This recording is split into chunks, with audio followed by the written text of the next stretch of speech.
Somewhere between 2015 and 2025, two separate teams of real scientists looked at the same 22 pounds of solid gold and reached two different conclusions about whose face is actually staring out from underneath it.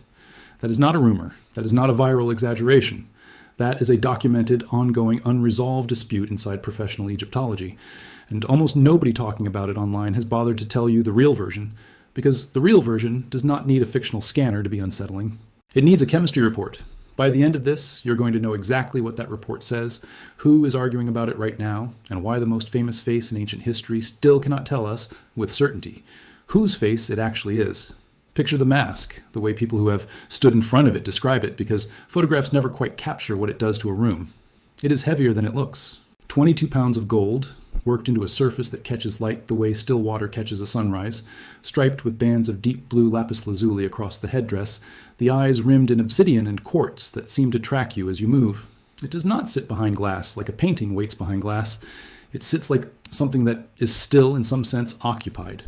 Visitors who have seen it in person consistently describe the same disorienting sensation, the feeling that the object is looking back, which is exactly the effect its makers intended 33 centuries ago. In ancient Egyptian belief, gold was not decoration. It was understood as the literal flesh of the gods, and a burial mask like this one was not art in the way we use that word today. It was sacred technology built with one functional purpose, to let a pharaoh's wandering soul recognize its own face in the afterlife and find its way home to its body. Howard Carter found this mask, along with the rest of Tutankhamun's nearly intact tomb, in November of 1922 in the Valley of the Kings, in a discovery that reshaped the entire public imagination of ancient Egypt almost overnight. The story of that discovery has itself become a kind of legend. Retold so often, it has taken on the texture of myth. Carter, funded for years by the wealthy Lord Carnarvon, and running out of both money and patience after seasons of fruitless digging, finally broke through into a sealed antechamber and, according to the account that has survived him, raised a candle to peer through a small opening into the darkness beyond. Asked by Carnarvon if he could see anything, Carter is said to have answered simply that he could see wonderful things. What lay beyond that opening was not a single discovery, but an entire buried world. Golden chariots dismantled and stacked for burial, jeweled thrones inlaid with ebony and ivory, painted statues frozen mid-stride as if caught walking through the darkness, and layer after layer of funerary goods packed into a space far too small for the scale of what it held. Newspapers around the world ran the story for months, and it did not fade the way most archaeological news fades within a news cycle or two. The find included golden chariots, jeweled thrones, and painted statues, an entire treasury sealed away for over 3,000 years and somehow never fully looted, an archaeological event so significant it is still taught as the single most consequential tomb discovery in the history of the field. Out of everything in that chamber, layered deep inside 3 nested coffins that fit inside one another like an ancient set of Russian dolls, it was the mask that became the icon, reproduced on posters and textbook covers and museum gift shop merchandise in every country on Earth, the single most recognized artifact to survive from ancient Egypt. Millions of people who have never studied a single hieroglyph could still pick that face out of a lineup without hesitation. And almost from the beginning, a handful of specific, small, physical details about that mask did not sit comfortably with the story everyone wanted to tell about it. The mask's ears are pierced, a detail plainly visible to anyone who looks closely enough, and, in the artistic conventions of the period, pierced ears in formal royal portraiture like this were typically associated with images of children and women, not with an adult male pharaoh's official funerary presentation. It is easy to walk past a detail like that in a museum hall crowded with tour groups. It becomes considerably harder to walk past once you know that professional Egyptologists have spent the better part of the last decade formally investigating whether that detail, along with several others, means this mask was never made for Tutankhamun at all. Here is the story that held for most of the 20th century, and it held for entirely reasonable reasons. Tutankhamun died young, somewhere around 18 or 19 years old, having ascended to the throne as a child of roughly 9, and by the time Howard Carter's team opened his tomb in 1922, the natural assumption was straightforward. This was the boy king's own mask, commissioned specifically for him, crafted by royal artisans working to standard funerary conventions of the period. For decades, that assumption was not seriously questioned because nothing about the object's basic presentation contradicted it. The mask depicted a young royal face wearing the nemes, headdress, and royal false beard associated with kingship, inscribed with protective spells from the Book of the Dead intended to guide a pharaoh's soul through the underworld. Every visible element pointed toward exactly what the label said it was. Museum visitors for generations stood in front of this object and had no reason whatsoever to question the simple, elegant explanation printed beside it. That confidence was not naive. Royal funerary masks from this period followed well-documented conventions, and Egyptologists had studied hundreds of comparable pieces across multiple dynasties by the time anyone seriously began questioning Tutankhamun's mask specifically. The broader context of the burial supported the traditional reading too. Tutankhamun's mummy itself, like other kings of the period, does show evidence of pierced ears, which meant the mask's piercings on their own were not automatically damning. A pharaoh could have pierced ears in life and still have them represented, or not represented, in different pieces of funerary equipment without that representing a scandal. Generations of respected Egyptologists examined this mask, published on it, taught it to students, and saw nothing that demanded a more complicated explanation than the simplest one.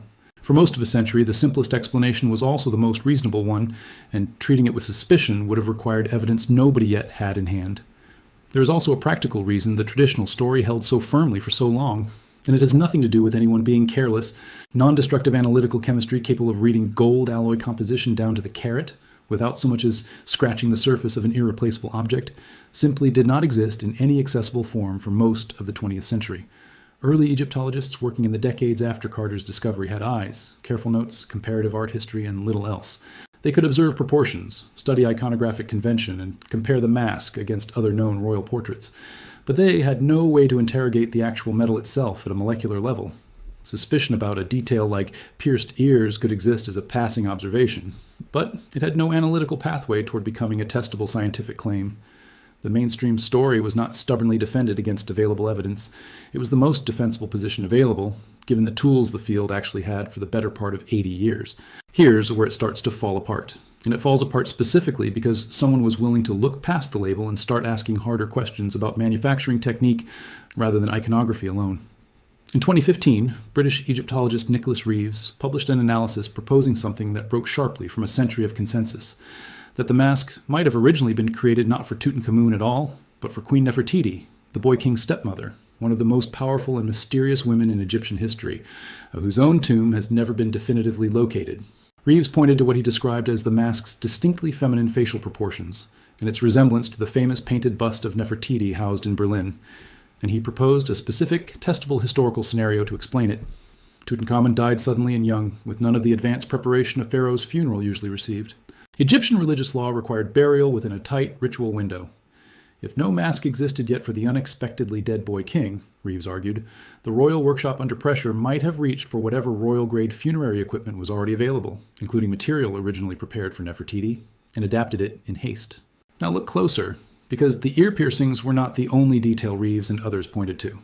The mask's facial proportions and the specific outline of its chin have been noted by multiple researchers as sitting closer to known Nefertiti portraiture than to other confirmed images of Tutankhamun himself, a comparison that is easy to dismiss as subjective until you start layering harder physical evidence on top of it. And that is exactly what happened next. Here's where it gets stranger.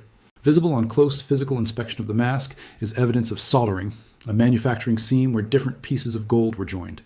That alone would not necessarily be alarming, since ancient goldsmiths regularly worked in sections. What made researchers take a second, closer look was the specific pattern. Solder lines running along the boundary where the face meets the rest of the headdress, in a configuration consistent with a face having been attached separately, potentially after the fact, rather than the entire piece being cast and finished as a single continuous plan from the outset. Now consider what that specific seam location actually implies, because it is not a random place for a join to appear. If ancient goldsmiths were simply working in convenient sections purely for manufacturing ease, you would expect seams distributed according to structural logic, wherever a natural break in the object's geometry made assembly easiest. A seam running specifically along the outline of the face itself, separating the part of the object bearing an individual's likeness from the part bearing generic royal iconography, is exactly the kind of seam you would expect to find if two different components, made at two different times for two different purposes, were later joined into a single presentable object. It does not prove that scenario on its own. It is, at minimum, precisely the kind of detail that made a credentialed Egyptologist willing to propose it publicly rather than dismiss it as coincidence. Now here is where the real story stops behaving like a tidy mystery with a single clean answer. Because in 2015, the same year Reeves went public with his theory, a separate independent metallurgical investigation reached a very different conclusion.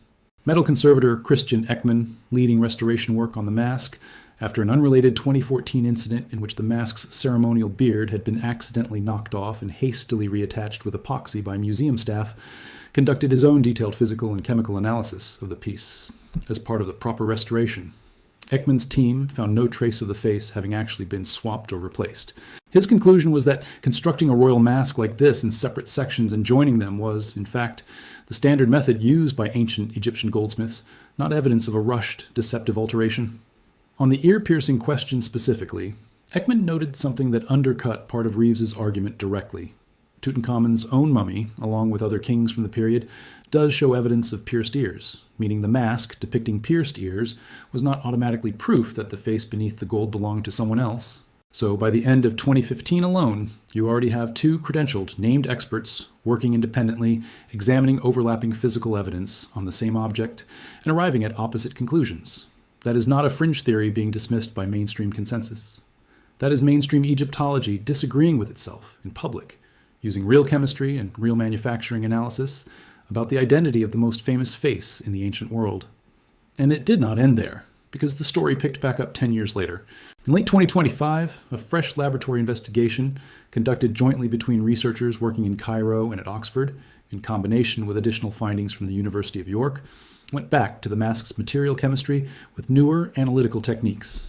This new team examined the specific alloy composition of the gold, aiming to identify which royal workshop actually produced the piece in the first place, a question distinct from simply asking whether the face had been swapped.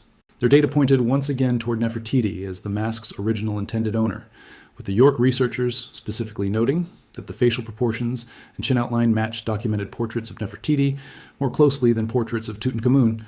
And critically, this newer analysis identified something Ekman's 2015 study had not centered its conclusion on in the same way. Microscopic evidence of solder joining two sections of gold of measurably different purity levels, one alloy for the face, a different alloy for the surrounding headdress, a material signature consistent with the face having been produced separately and attached under time pressure rather than cast as part of one continuous, unhurried production process. So here is the unresolved question this leaves hanging, and it is a real one, not a manufactured cliffhanger. Two serious, credentialed investigations using real chemistry a full decade apart looked closely at how this mask's gold was actually joined together and reached genuinely different readings of what that joinery means. Is the differing gold purity across the face and headdress simply ordinary variation from standard sectional construction, exactly as Ekman's analysis concluded in 2015, or is it the specific fingerprint of a rushed, late substitution, exactly as the 2025 Cairo-Oxford-York alloy study now argues? Nobody in the field has published a conclusive answer reconciling the two, and until someone does, the most photographed face in ancient history remains technically unidentified. The investigation into what is actually happening here does not require inventing a secret technology, because the real methods used on this mask are already precise enough to build genuine tension around, and they deserve to be understood on their own terms, rather than dressed up as something they are not. X-ray fluorescence analysis, the core technique behind both the 2015 and 2025 studies, works by aiming a focused beam of X-rays at a material and reading the specific pattern of energy that bounces back. Different elements respond differently to that bombardment, emitting a kind of signature, which means a trained researcher can determine the precise elemental composition of a sample, down to the carat purity of gold, without physically cutting, drilling, or damaging the artifact at all. This is not science fiction. It is a well-established, decades-old technique used across museum conservation worldwide, precisely because it lets researchers ask extremely specific chemical questions about an object too precious and too fragile to risk damaging through more invasive testing. Combined with X-ray diffraction, which reveals how atoms are physically arranged within a material's crystal structure, researchers gain the ability to map out, layer by layer, exactly how the mask's gold sheets were assembled and finished, including detecting a strikingly thin surface coating. It is worth being precise about what this technology can and cannot tell you, because that precision is exactly what makes the ongoing disagreement between researchers so genuinely interesting rather than a simple case of one side having better equipment. XRF and XRD cannot directly read intention. They cannot tell you why a goldsmith chose to use two different alloys, only that two different alloys are physically present and where the boundary between them sits. Interpreting what that boundary means, ordinary sectional workshop practice, or evidence of a rushed substitution, requires a researcher to combine the chemistry with historical and art historical judgment. That interpretive step is exactly where Ekman's team and the later Cairo-Oxford-York team parted ways, not because one group had access to fundamentally superior instruments, but because they were asking different specific questions of overlapping data and weighing the historical context differently. That earlier 2015 XRF and XRD analysis, separate from Ekman's restoration-focused work, had already established something specific and citable. The main golden sheets forming the mask measured out to 23 karat gold, while the very surface layer used specifically to shape the face had been coated in an extraordinarily thin, essentially microscopic layer of 18 karat white gold, a difference of only about 28 nanometers in thickness, thinner than most bacteria. That detail alone tells you something important. Whoever made this mask was not working with a single undifferentiated slab of gold. They were making deliberate, technically sophisticated material choices about the face specifically, applying a different, paler alloy to the surface people would actually look at in a way that required real skill and real intention. Picture what that means in practice for the two dueling teams now studying this object. Ekman's 2015 restoration work was primarily focused on determining whether the physical construction of the mask, its assembly into sections, its soldering, its general manufacturing method, matched normal ancient Egyptian workshop practice or showed signs of an unusual rushed modification. His conclusion, that sectional construction with soldering was simply how these objects were normally built, drew on his direct hands-on access to the mask during a genuine restoration project, giving him a level of physical intimacy with the object that few researchers before or since have had. The 2025 Cairo-Oxford-York team approached the same underlying physical evidence with a narrower, more targeted question. Not simply whether sectional construction was normal, but specifically whether the purity of the gold alloy differed measurably between the face and the surrounding headdress in a way that would only make sense if two separate production runs, potentially separated by time, intention, or even workshop, had been joined together. Their answer, publicized in late 2025, was yes. Microscopic analysis reportedly showed solder joining gold of two distinctly different purities, one for the face, another for the headdress, which they interpreted as consistent with the face, having been fashioned separately and attached under pressure. Here's the tension neither side has yet fully resolved in public. Ekman's team in 2015 was specifically looking for and did not find evidence of an actual face swap, a full facial replacement. The 2025 team is not necessarily claiming a full swap either, in the dramatic sense of two entirely separate finished masks having been cut apart and reassembled. Their claim is more precise and, in some ways, more unsettling for its subtlety.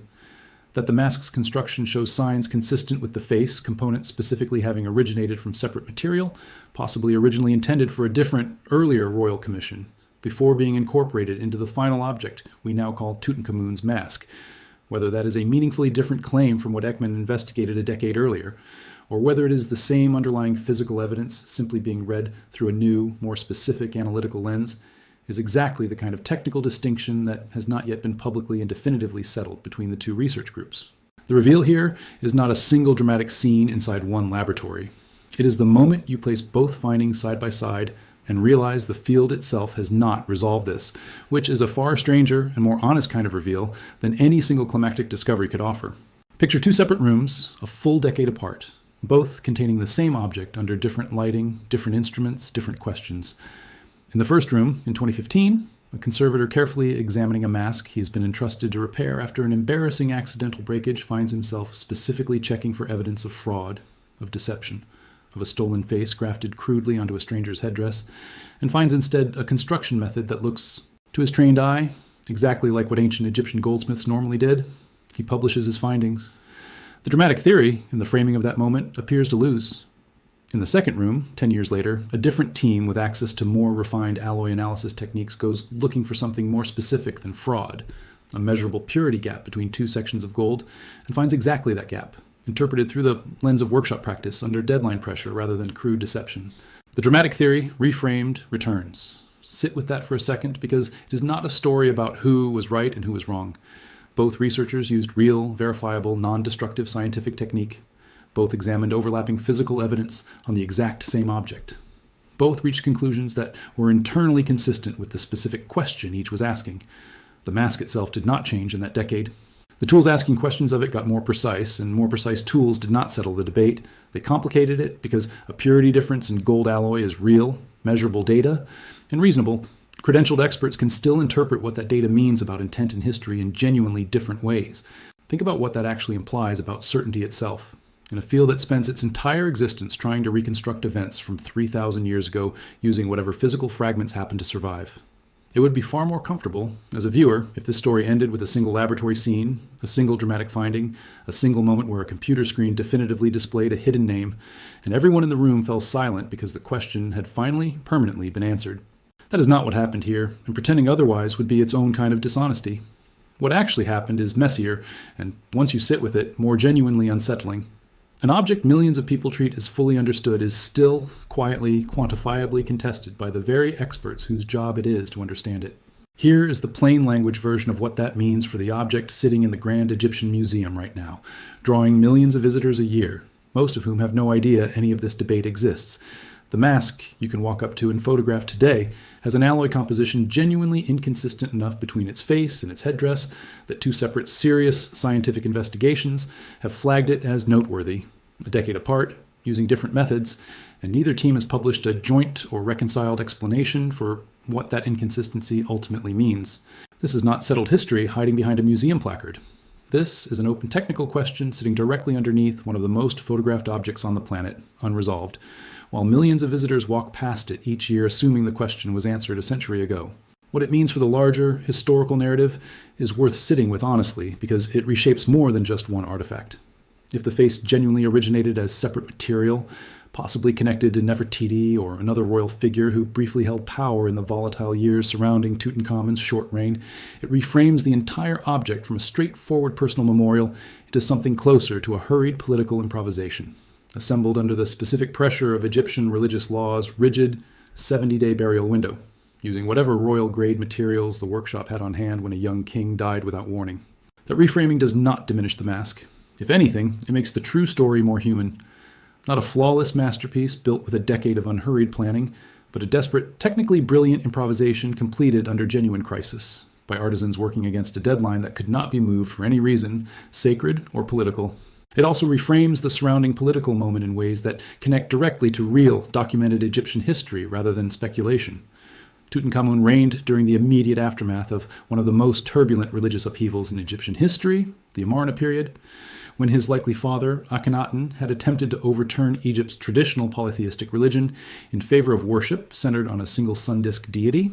That radical religious experiment collapsed violently and quickly in the years surrounding Tutankhamun's own brief reign, as the old priesthoods reasserted control and worked to erase Akhenaten's legacy from the historical record. Nefertiti's own political position during and after that collapse remains genuinely unclear in the historical record, with some scholars proposing she may have ruled briefly herself under a different throne name before vanishing from the record entirely, her actual burial place still undiscovered to this day.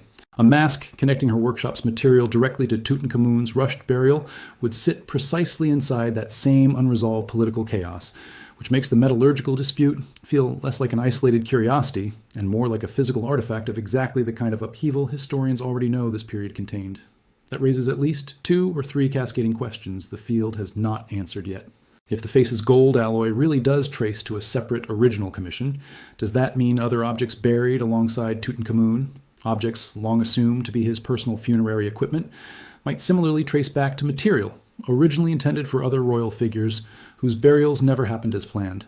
If Nefertiti's own mask, the one that may have originally been intended to wear this face, was itself repurposed or dismantled to help complete Tutankhamun's hurried burial, where did the rest of that original object go? And does any of it survive today, unrecognized, cataloged under someone else's name in a collection somewhere? And practically, why has no single joint statement from the Grand Egyptian Museum or Egypt's Ministry of Antiquities yet attempted to formally reconcile Ekman's 2015 findings with the 2025 Cairo-Oxford-York alloy study, given that both are real, credentialed, published pieces of research examining the same object? To be fully honest about where this leaves things, because pretending otherwise would undercut everything said so far, no consensus resolution currently exists. Ekman's team, in 2015, explicitly did not find evidence supporting a full face replacement. The 2025 team's alloy purity findings do not, as far as publicly available reporting shows, claim to have definitively overturned that earlier conclusion either, so much as add a new, more granular layer of evidence that has reopened a question many in the field considered closed a decade earlier. Nicholas Reeves's broader theory that Nefertiti's actual burial place lies hidden behind a wall inside Tutankhamun's tomb, a related but separate claim from the mask question, has specifically been investigated using remote sensing technology and has not been supported by that investigation. That detail matters because it shows this is not a case of one theory being uniformly vindicated across every front. Some parts of the broader Nefertiti hypothesis have held up under scrutiny. Others, examined with real technology, have not. There's a bigger pattern worth naming before we close this out, and it has nothing to do with hidden chambers or secret scanners. We tend to imagine scientific consensus as something that, once reached, simply gets more solid over time as technology improves. The real history of this single mask argues the opposite. Better instruments here did not confirm the old story more firmly. They reopened it. A century of assumption held because nobody had the tool to meaningfully test it. A decade of real chemistry has not replaced that assumption with a tidy new consensus either. It has replaced certainty with a documented, ongoing, genuinely unresolved argument between credentialed experts, which is a far less comfortable place for history to sit, and a far more honest one. That discomfort is worth sitting with rather than resolving artificially, because the instinct to want a clean ending is exactly the instinct that manufactured quantum scanner versions of this story exploit. It is genuinely more satisfying to imagine one dramatic scan, one silent room, one name materializing letter by letter on a screen, than to accept that two respected teams of scientists, using real, boring, well-documented laboratory techniques, still disagree with each other about the same 22 pounds of gold. The manufactured version gives you resolution. The real version gives you something closer to what history actually offers most of the time, which is a body of evidence solid enough to overturn old certainty, but not yet solid enough to build a new one in its place. Run it back one more time. A boy king dead too young, buried in a rush against a burial deadline that could not be moved. A mask discovered in 1922 that the world assumed for nearly a century was simply his. Pierced ears that should not belong to an adult male pharaoh's official portrait. A 2015 restoration that specifically looked for evidence of a face swap and did not find it. A 2025 alloy study using newer, more targeted analysis that found a measurable purity gap between the face and the headdress, and read it as evidence of exactly the kind of hurried substitution the earlier study had ruled out. 2 real, named credentialed investigations, 1 unresolved object. So here's what I want to know from you. If the scientists studying this mask still cannot agree on whose face is actually under that gold, what does that tell you about every other ancient artifact you have ever been told, with total confidence, belonged to someone specific? Tell me in the comments. I read every single one. And if this one got its hooks into you, wait until you see what a similar alloy analysis turned up on a royal artifact nobody has ever publicly connected to this exact controversy before. That story is next. Go watch it.